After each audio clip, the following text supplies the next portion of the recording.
कर्म होवे सतगुरु मिलाए, सेवा सुरत सबद चित लाए।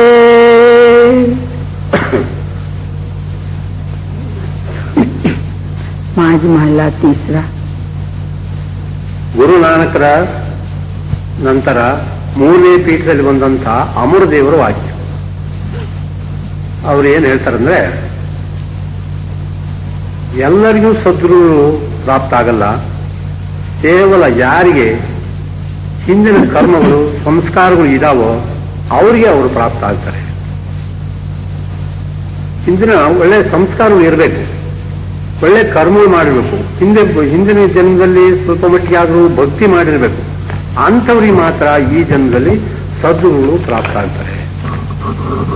ಈಗ ನೋಡಿ, ಇಲ್ಲಿ ನಮ್ಮ ಆಶ್ರಮ ಸುತ್ತ ಬೆಂಗಳೂರು ಮತ್ತು ಈ ಸುತ್ತ ಹಳ್ಳಿ ಎಲ್ಲಕ್ಕಂತ ಒಂದು 50 ಲಕ್ಷ ಜನ ಇರ್ಬೋದು. ಒಂದು 50 ಜನ ಕೂಡ ಯಾರು ಬರಲ್ಲ, ಯಾಕಂದ್ರೆ ಅವ್ರಿಗೆ ಕರ್ಮ ಇಲ್ಲ. ಇಲ್ಲೇ ಓಡಾಡ್ತಾರೆ, ಯಾರು ಒಳಗೆ ಬಂದು ನೋಡ್ಬೇಕು ಅನ್ನೋದು ಕೂಡ ಯಾರಿಗೂ ಇರಲ್ಲ. ಹೀಗೆ ಅದಕ್ಕೆ ಅವ್ರು ಹೇಳ್ತಾರೆ, ಯಾರಿಗೆ ಒಳ್ಳೆಯ ಸಂಸ್ಕಾರಗಳು ಇರ್ತಾವೋ, ಹಿಂದಿನ ಕರ್ಮಗಳಿದಾವೋ, ಹಿಂದೆ ಅವರು ಸ್ವಲ್ಪ ಮಟ್ಟಿಗೆ ಆದರೂ ಗುರುಭಕ್ತಿ ಮಾಡಿದಾರೋ ಅಂಥವ್ರಿಗೆ ಮಾತ್ರ ಆ ಸದ್ಗುರು ಈ ಜನ್ಮದಲ್ಲಿ ಪ್ರಾಪ್ತ ಆಗ್ತಾರೆ. ಆಗ ಪ್ರಾಪ್ತ ಆದ್ಮೇಲೆ ಅವರಿಂದ ನಾಮೋಪದೇಶ ಪಡ್ಕೊಂಡು ಅವರು ಅಭ್ಯಾಸ ಮಾಡ್ತಾರೆ. ಇಲ್ಲಿದ್ರೆ ಅವ್ರಿಗೆ ಅಭ್ಯಾಸ ಮಾಡೋದು ಕೂಡ ಸಾಧ್ಯವಿಲ್ಲ. ಈಗ ಎಷ್ಟೋ ಜನ ಈಗ ಹೆಚ್ಚು ಕಮ್ಮಿ ಲಕ್ಷಗಟ್ಟಲೆ ಜನ ನಾಮ ತಗೊಂಡಿರ್ಬೋದು. ಎಷ್ಟು ಜನ ಅಭ್ಯಾಸ ಮಾಡ್ತಾರೋ ಸುರಕ್ಷಿತ ಜೀವದ ಆ ಕನೆಕ್ಷನ್, ಅದರ ಕನೆಕ್ಷನ್ ಎಷ್ಟು ಜನ ಸಿಕ್ಕತ್ತೋ ಯಾರಿಗೂ ಗೊತ್ತು, ಅಪರೂಪ. ಅಂತಹ ಸೇವೆಯನ್ನು ಮಾಡ್ಲಿಕ್ಕೆ ಕೂಡ ಆ ಕರ್ಮ ಇರಬೇಕು ಅಂತ ಹೇಳ್ತಾರೆ. ಕರ್ಮ ಇಲ್ಲದ್ರೆ ಅದು ಸಾಧ್ಯ. ಹೌನೆ ಮಾರ ಸದಾ ಸುಖ ಪಾಯ, ಮಾಯಾ ಮೋಹ ಸುಖವಣಿಯ. ಅದಕ್ಕೆ ಅವ್ರೇನು ಹೇಳ್ತಾರೆ ಮುದೇವರು, ನಾನು ಅಂತಕ್ಕಂಥ ಅಹಂಭಾವವನ್ನು ನೀನು ನಾಶ ಮಾಡು. ಅದೇ ದೊಡ್ಡ ಶತ್ರು ನಮಗೆ, ಪರಮಾತ್ಮನಿಗೂ ನಮಗೂ ಆತ್ಮನಿಗೂ ಅಡ್ಡ ಏನಂತಂದ್ರೆ ಆ ಹೌಮೆ ಅಂದ್ರೆ ನಾನು ದೊಡ್ಡವನು, ನಾನು ಅಂತಕ್ಕಂಥ ಅಹಂಭಾವ ಐತಲ್ಲ ಅದಕ್ಕೆ ಅದನ್ನ ನಾಶ ಮಾಡು, ಅದನ್ನು ಕೊಂದು ಹಾಕು. ಆಮೇಲೆ ಮಾಯಾ ಮತ್ತು ಮೋಹದಿಂದ ಕೂಡ ನೀನು ದೂರ ಆಗು. ಏನು ಪ್ರಪಂಚವೇ ಒಂದು ಮಾಯ. ಮಂದು ಬಳಗ, ಹೆಂಡರು, ಸ್ತ್ರೀ, ಧನ, ಸಂಪತ್ತು, ಕೀರ್ತಿ ಇವೆಲ್ಲ ಏನು ಮಾಯ ಇದೆ, ಇದರಿಂದಲೂ ನೀನು ದೂರ. ಮತ್ತೆ ಇದ್ರ ಮೇಲೆ ಇರ್ತಕ್ಕಂಥ ಮೋಹ ಅಥವಾ ಪ್ರೇಮದಿಂದ ನೀನು ದೂರ ಆಗು. ಆಗ ನಿನಗೆ ಸದಾ ಸುಖಪಾಯ, ಯಾವಾಗಲೂ ನಿನಗೆ ಸುಖ ಪ್ರಾಪ್ತಿ ಆಗುತ್ತೆ. ಸುಖ ಅಂತಂದ್ರೆ ಕೇವಲ ಪ್ರಪಂಚದ ಸುಖ ಅಲ್ಲ, ಆ ಅಂತರಿ ಸುಖ, ಆ ನಾಮದಲ್ಲಿ ಕೂಡಿ ನಾಮದ ಆನಂದವನ್ನು ಪಡೆತಕ್ಕಂತಹ ಸುಖ ನಿನಗೆ ಪ್ರಾಪ್ತಿ ಆಗುತ್ತೆ. ಅಂದ್ರೆ ಏನು, ನಿನಗೆ ಶಾಶ್ವತವಾದ ಮುಕ್ತಿನೇ ಪ್ರಾಪ್ತ ಆಗುತ್ತೆ. ನಿನಗೆ ಜನ್ಮಗಳನ್ನು ನೀನು ರಹಿತನಾಗಿ ಹೋಗ್ತೀನಿ. ಹೌವಾರಿ ಜೀವವಾರೆ ಸತಗುರುಗೆ ಬಲಿಹಾರಯ್ಯ. ಅಂಥ ಸದ್ಗುರುವಿಗೆ ನಾನು ನನ್ನ ಸರ್ವಸ್ವವನ್ನು ಅವರ ಚರಣದಲ್ಲಿ ಅರ್ಪಿಸುತ್ತೇನೆ. ಯಾಕಂದ್ರೆ ನನಗೆ ಸದಾ ಸುಖದ ಮಾರ್ಗವನ್ನು, ಸುಖ ಪ್ರಾಪ್ತಿ ಆಗ್ತಕ್ಕಂಥ ಮಾರ್ಗವನ್ನು ನನಗೆ ತೋರಿಸಿದ್ರು.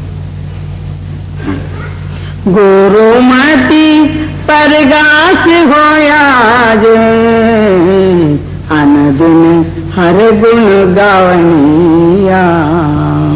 ಅದಕ್ಕೆ ಅವರು ಏನಂತಾರೆ, ದಿನಂಪ್ರತಿ ನೀನು ಆ ಪರಮಾತ್ಮನ ಗುಣಗಾನ ಮಾಡು, ಅಂದ್ರೇನು ಪರಮಾತ್ಮನ ನಾಮಸ್ಮರಣೆ ಮಾಡು. ಆಗ ನಿನಗೆ ಗುರುವಿನ ಜ್ಞಾನ ನಿನಗೆ ಪ್ರಾಪ್ತಿ ಆಗುತ್ತೆ.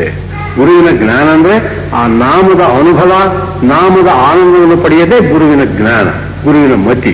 ಅದು ಪ್ರಾಪ್ತಿ ಆಗುತ್ತಂತಂದ್ರೆ ನೀವು ಸದ್ಗುರು ಹೇಳಿದಂತೆ ದಿನಂಪ್ರತಿ ನಾಮಸ್ಮರಣೆ, ಭಜನೆ, ಅಭ್ಯಾಸನ ನಿಷ್ಠೆಯಿಂದ, ಒಂದು ವಿಶ್ವಾಸದಿಂದ, ನೇಮದಿಂದ ನೀನು ಮಾಡು. ಹೇಗೆ ನಾವು ನೇಮದಿಂದ ಅಂತ ನಾವು ದಿನಂಪ್ರತಿ ನಾವು ಪ್ರಪಂಚದಲ್ಲಿ ನಮ್ಮ ಕಾರ್ಯಗಳೆಲ್ಲ ಎಷ್ಟು ನೇಮದಿಂದ ಮಾಡ್ತೀವಿ, ನಾವು ಎಷ್ಟು ನೇಮದಿಂದ ನಾವು ದಿನಂಪ್ರತಿ ಊಟ ಮಾಡ್ತೀವಿ, ಎಷ್ಟು ನೇಮದಿಂದ ಆಫೀಸ್ಗೆ ಹೋಗ್ತೀವಿ, ಎಷ್ಟು ವ್ಯವಸಾಯ ಮಾಡ್ತೀವಿ, ವ್ಯಾಪಾರ ಮಾಡ್ತೀವಿ, ಎಲ್ಲ ಒಂದು ಟೈಮ್ ಇಟ್ಕೊಂಡೇ ಮಾಡ್ತೀವಿ.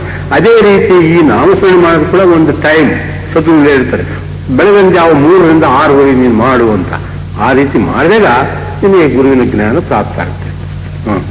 तन मन खोजे तानाव पाए धावत राखी ठाकुर घाई.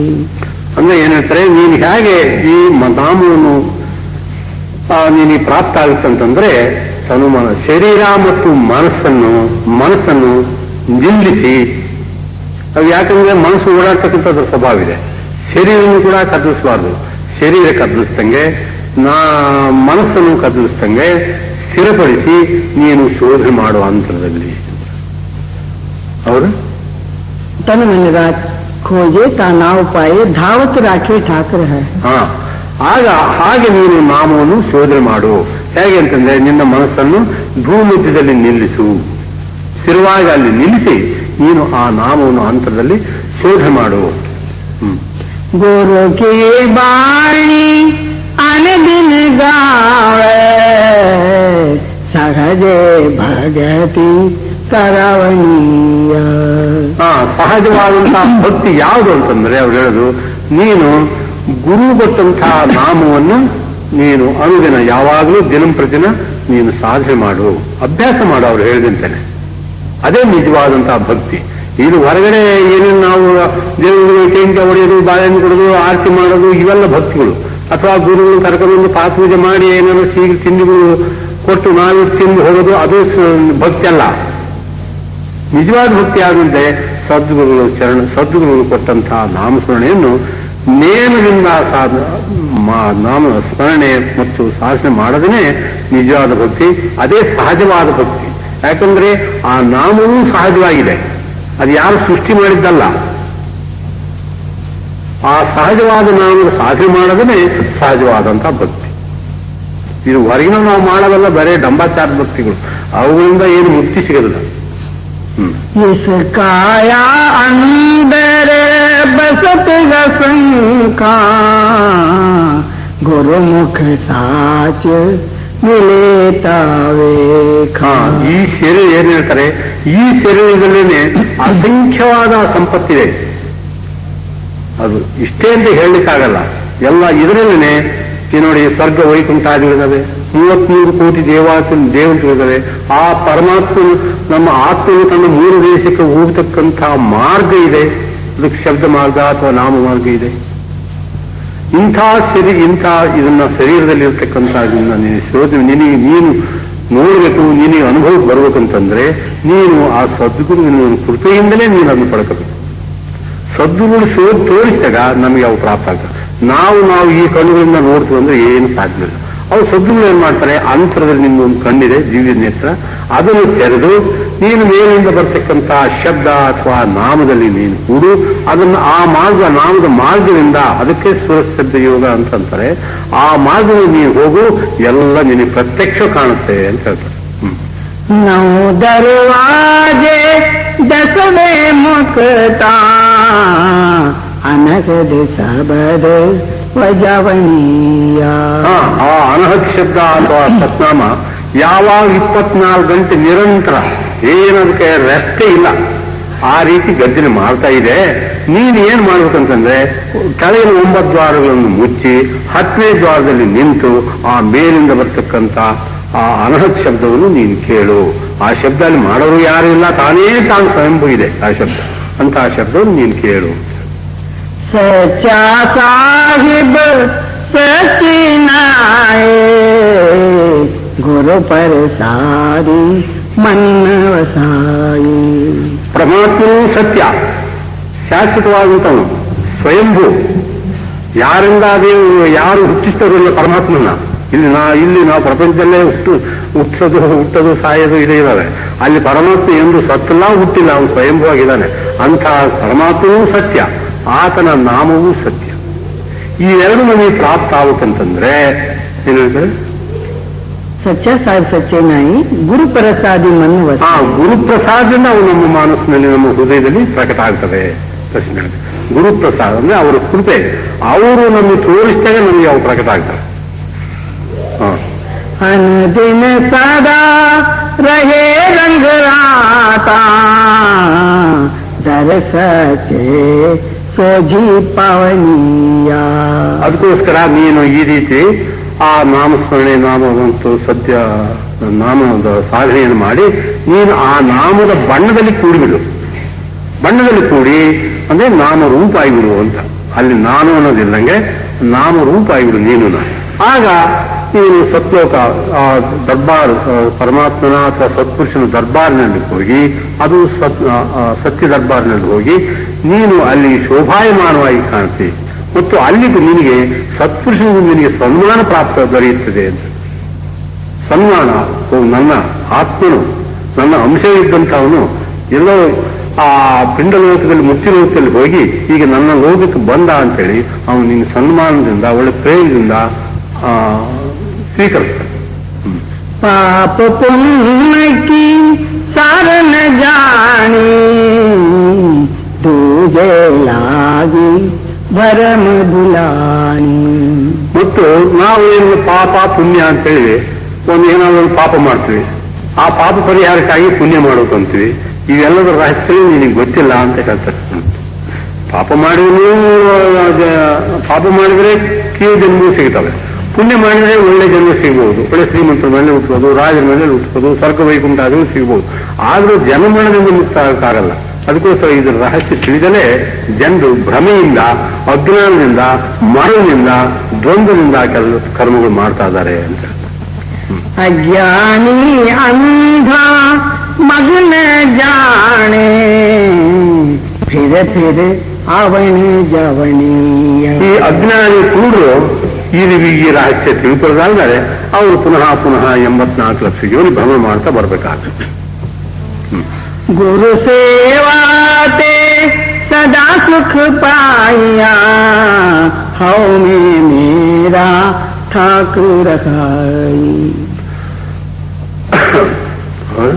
गुरु सेवाते सदा सुख पाया हव में मेरा ठाकुर हाया. ಏನಂತಾರೆ? ಗುರು ಸೇವಾತೆ ಸದಾ ಸುಖ ಪಾಯ. ಗುರುವಿನ ಸೇವೆಯಿಂದ ಸದಾ ಸುಖ ಪ್ರಾಪ್ತಿ ಆಗುತ್ತೆ. ಯಾವಾಗ ಸದಾ ಸುಖನು ಶಾಶ್ವತವಾದಂತಹ ಸುಖ. ಸುಖ ಅಂತಂದ್ರೆ ಕೇವಲ ಯಾವುದು ಜನ್ಮ ಮರಣದ ರಹಿತ ಆಗದೆ ಒಂದು ಸುಖ.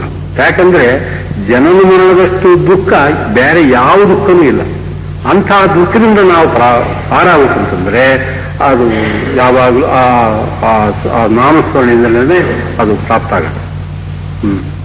ಗುರು ಸಾಖಿ ಮಿಟಿಯಾ ಧಿಯಾರ ವಜ್ರ ಕಪಾಟ ಖುಲಾವಣೀಯ.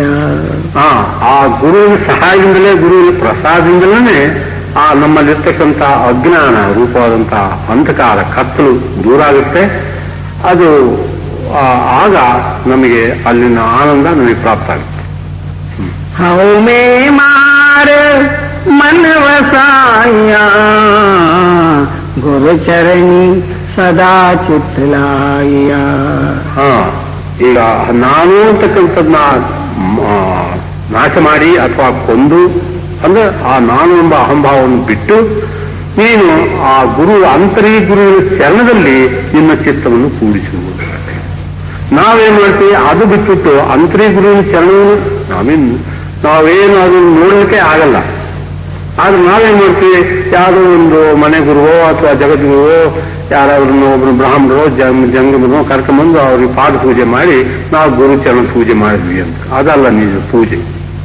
ಇದು ಅಂತರಿ ಪ್ರಕಾಶಮಾನವಾದ ತೇಜೋಮಯವಾದಂತಹ ಗುರುವಿನ ಚರಣದಲ್ಲಿ ನಮ್ಮ ಚಿತ್ತವನ್ನು ಲೀನ ಮಾಡತಕ್ಕಂಥದ್ದೇ ಅದು ನಿಜವಾದಂತಹ ಪೂಜೆ. ಗುರು ಕಿರುಪಾತಿ ಮನತನ ನಿರ್ಮಲ ನಿರ್ಮಲ ನಾಮ ದಿಯವನೀಯ. ಮತ್ತು ಗುರುವಿನ ಕೃಪೆಯಿಂದಲೇ ನಮ್ಮ ಶರೀರ ಮಲಿನವಾದ ಮನಸ್ಸು ಶುದ್ಧ ಆಗೋದು, ಪವಿತ್ರ ಆಗಬೇಕು. ಆಗ ಅಂತ ಪವಿತ್ರವಾದಂತಹ ಶರೀರ ಮತ್ತು ಮನಸ್ಸಿನಿಂದ ಆ ಗುರು ಕೊಟ್ಟಂತಹ ನಾಮವನ್ನು ಧ್ಯಾನ ಮಾಡು, ಸಾಧನೆ ಮಾಡುವಂತ. ಜೀವನವನ್ನು ಮಾರಣ सब तू देता है जिस बख से तुस देवड़ियाई.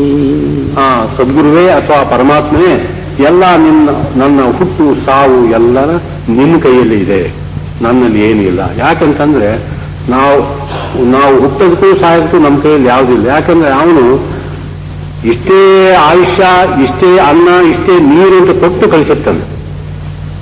ಅದು ಮುಗಿತಂಡು ಹೋಗ್ಬೇಕಾಗುತ್ತೆ ನಾವು. ಅದಕ್ಕೋಸ್ಕರ ಎಲ್ಲ ನಾವು ಹುಟ್ಟೋದು ಸಾಯೋದೆಲ್ಲ ಆ ಪರಮಾತ್ಮ ಕೈಯಲ್ಲೇ ಇದೆ. ಆದರೆ ಏನಂತಂದ್ರೆ ಏನ್ ಹೇಳ್ತಾರೆ, ಯಾರಿಗೆ ನೀನು ದೊಡ್ಡವನು ಮಾಡಬೇಕು ಅಂದ್ರೆ ಯಾರನ್ನ ತನ್ನ ಉನ್ನತ ಸ್ಥಾನದಲ್ಲಿ ತೆಗೆದುಕೊಂಡು ಹೋಗ್ಬೇಕು, ಅಂದ್ರೆ ತನ್ನ ಲೋಕಕ್ಕೆ ತೆಗೆದುಕೊಂಡು ಹೋಗ್ಬೇಕಂತ ನೀನು ಮೌತು ಮಾಡ್ತೀಯೋ, ಇಚ್ಛೆ ಪಡ್ತೀಯೋ, ಅವರಿಗೆ ನೀನು ಆ ನಾಮರೂಪವಾದಂತಹ ಧನವನ್ನು ಅವರಿಗೆ ಬಕ್ಷಿಸಾಗಿ ನೀನು ಕೊಟ್ಟು ಬಿಡ್ತೀಯ ಅಂತ. ಬಕ್ಷಿಸಾಗಿ ಕೊಟ್ಟು ಅವನು ದೊಡ್ಡವನಾಗಿ ಮಾಡ್ತೀನಿ ನೀನೇನೆ.